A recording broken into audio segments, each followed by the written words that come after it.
साल 2020 को याद करने भर से जहन में सिहरन दौड़ पड़ती है। पूरा साल कोरोना ने बर्बाद कर दिया। लोग घरों में दुबके रहे। हालांकि पूरे देश ने एकजुटता जरूर दिखाई और कोरोना पर कंट्रोल किया, लेकिन एक बार फिर लापरवाही की वजह से कोरोना पैर पसार रहा है और तेजी से इसके मामले बढ़ते जा रहे हैं।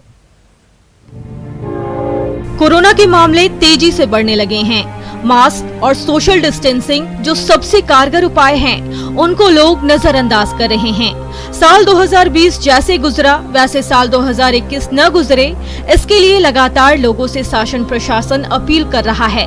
कोविड प्रोटोकॉल के पालन करने से सामने आते नए कोरोना केस पर लगाम लगाई जा सकती है। सावधानी से कोरोना के खिलाफ देश जो जंग लड़ रहा है, उसमें अपनी भागीदारी निभाएं और कोरोना को परास्त करें। बिहार में पिछले 3 दिनों में 600 से ज्यादा लोग कोरोना पॉजिटिव पाए गए हैं। पॉजिटिव लोगों में ज्यादातर वो हैं जो होली में दूसरे प्रदेशों से बिहार आए थे। अब होली के बाद बड़ी संख्या में लोग बिहार से वापस लौट रहे हैं।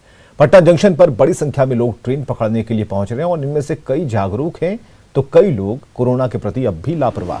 पटना जंक्शन का जायजा लिया हमारे सहयोगी अमित कुमार सिंह ने। ये लोग अभी दिल्ली के लिए निकल रही है ट्रेन श्रमजीवी एक्सप्रेस है और कुछ लोगों ने अपने चेहरे पर मास्क भी लगाया है। जाहिर है ये लोग एक जिम्मेदार भारतीय, एक जिम्मेदार बिहार के नागरिक होने के नाते ये समझते हैं कि किस तरीके से सुरक्षा जरूरी है। मानते हैं कि सुरक्षा न सिर्फ अपनी बल्कि दूसरों के लिए भी जरूरी है। सबके लिए जरूरी है, अपने लिए तो है ही, दूसरे के लिए भी है। हमारे अगल बगल अगर कोई मास्क नहीं पहना है तो उनको मास्क नहीं पहना है वो खतरनाक हो सकता है। अब मानते हैं कि मास्क नहीं है तो रुमाल बांध ले या फिर अपना अंगोछा डाल ले, गमछा डाल ली सर। तो पहले तो गलती कर दी आपने जी। आगे से ध्यान रखेंगे इस चीज़ का। हाँ जी। कहाँ जा रहे हैं आप अभी? मैं तो जाऊँगा दिल्ली सर। होली पे छुट्टी में घर आए थे? हाँ, होली में छुट्टी में घर आए थे, अब जा रहे हैं। दिल्ली में काम करते हैं सर, लेबर मजदूर। ये बताइए कि ऐसे समय में जब बार बार जब दूसरे प्रदेशों से लोग आते हैं, आप भी आ रहे हैं यहाँ पे, यहाँ से फिर जा रहे हैं, तो इस तरह का मन में डर होता है कि भाई इस तरीके से फिर कोरोना बढ़ने लगा है, तो इसके लिए क्या कुछ करते हैं आप लोग? सर कुछ करते हैं कि क्या करें, बाकी भूखे आदमी कितना दिन रहेंगे सर, उन्हीं का रोजी रोजगार है, इसी वजह से जाते हैं।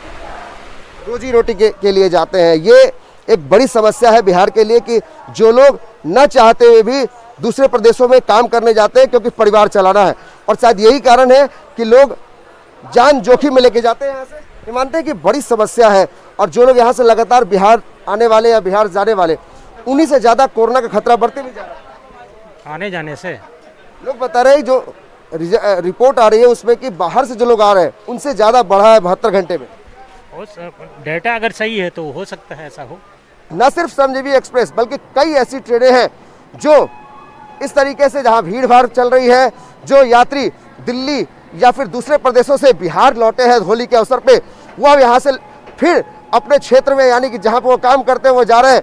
लोग कह रहे हैं कि बहुत परेशानी है, लेकिन क्या करें, रोजी रोटी के लिए जाना पड़ता है।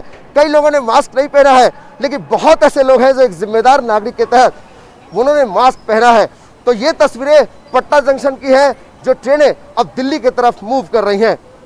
Amit Kumar Singh, news 18, Patna junction.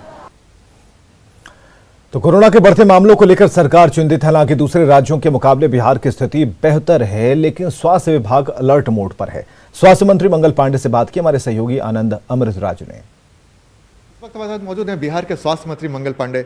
मंगल सर, कोरोना की स्थिति लगातार खराब होती जा रही है, पूरे देश के पैमाने पर बात कर रहे हैं। बिहार में भी पिछले 72 घंटों में 600 से ज़्यादा मामले सामने आए हैं, तो आपकी सरकार, आपका विभाग क्या कुछ कर रहा है?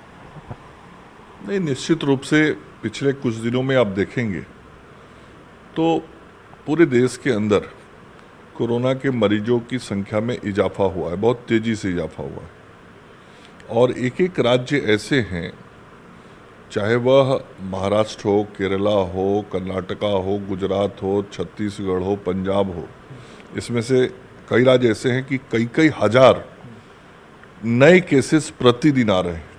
सर, एक जैसे कि आपने बताया कि संख्या 300 हो गई थी, जो बढ़ के 1500-1600 के आसपास हो गया है, तो ये चेन टूटे, इसके लिए क्या कोई आंशिक लॉकडाउन भी लगाने की तैयारी है? नहीं, आप देखेंगे कि लॉकडाउन जब से ख़त्म हुआ राज्य के अंदर, उस समय केसेस काफ़ी थे जब से लॉकडाउन समाप्त किया गया और धीरे धीरे हम लोगों ने इस कोरोना पर नियंत्रण किया। देखिए, कोरोना पर नियंत्रण करने का सबसे प्रमुख उपाय है आप ज़्यादा से ज़्यादा जांच करिए, जो मरीज है उसको आइसोलेट करिए और ट्रीटमेंट करिए। सर, भारत सरकार ने भी कहा कि राज्य सरकारें अपने तरीके से आंशिक लॉकडाउन लगा सकती है, तो क्या ऐसी व्यवस्था होने वाली है? नहीं, अभी बिहार में ऐसा कोई दृश्य या ऐसी कोई परिस्थिति बनती हुई नहीं दिख रही है। तो ये था हमारे साथ बिहार के स्वास्थ्य मंत्री मंगल पांडे, जो बता रहे हैं कि पूरी तरीके से बिहार अलर्ट मोड में है। हाँ, एक चिंता की बात है कि 300 की संख्या जो आसपास हो गई थी बढ़ के 1500 हो गया, लेकिन बावजूद इसके ये चेन आगे न बढ़े, इसके लिए बिहार सरकार पूरे प्रयासरत है। कैमरामैन अजय दुबे के साथ आनंद अमृतराज, न्यूज 18 नेटवर्क, पटना। और आगे देखिए अपना बिहार।